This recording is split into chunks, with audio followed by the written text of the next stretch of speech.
MG Old Number 1 1925. There are differing views amongst car historians as to whether Old Number 1 was the original and first MG built. MGs were built for some 2 years before Old Number 1 came on the scene. It is certainly true that this vehicle was the first MG to be built specifically to compete in sporting events. The first cars known MGs were in fact special-bodied Morris Callies. Old Number 1 was first seen at the 1925 Land's End trial. Cecil Kimber had the car specially built to compete in the trial, and this was indeed based on a bullnose Morris Callie chassis.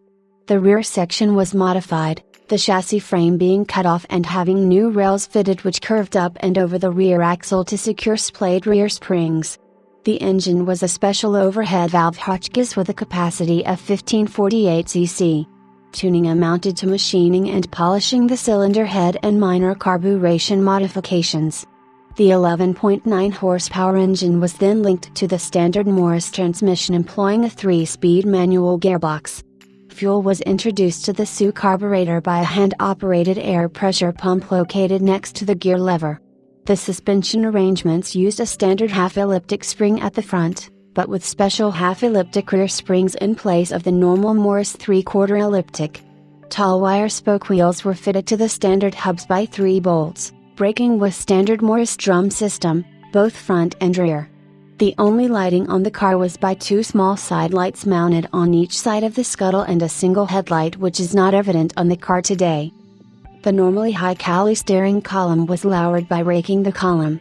Extra instrumentation included a tachometer, fuel and oil pressure gauges along with the standard speedometer and ammeter.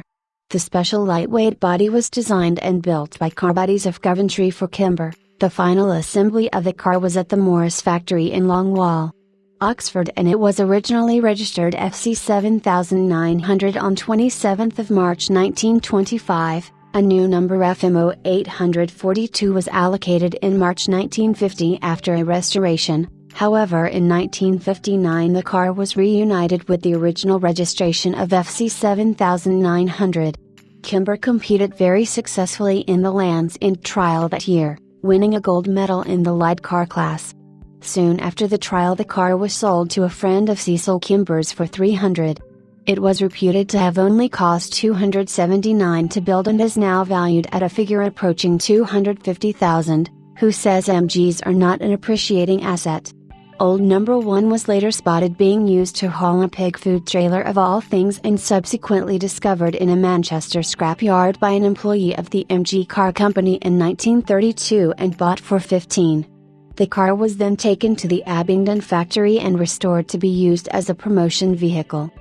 The Nuffield organization were the first to adopt the title Old Number 1 when they utilized the car in advertising and publicity material for the MG Car Company, and the title has remained ever since. When the car was restored by the factory the color was changed from the original gray primer to the color it is today, cherry red. The car has always featured well in MG publicity material and has been exhibited on numerous occasions at home and also abroad. On one occasion it was shipped to the USA to feature in the 50th anniversary celebrations of MG. The car now forms part of the British Motor Industry Heritage Trust collection at Gaydon, where it is generally on permanent display. It is kept in full running order, and indeed throughout its life many privileged journalists, historians and enthusiasts have been allowed to drive the car to assess the merits of the car that helped fuel the tremendous following that the marque now enjoys worldwide.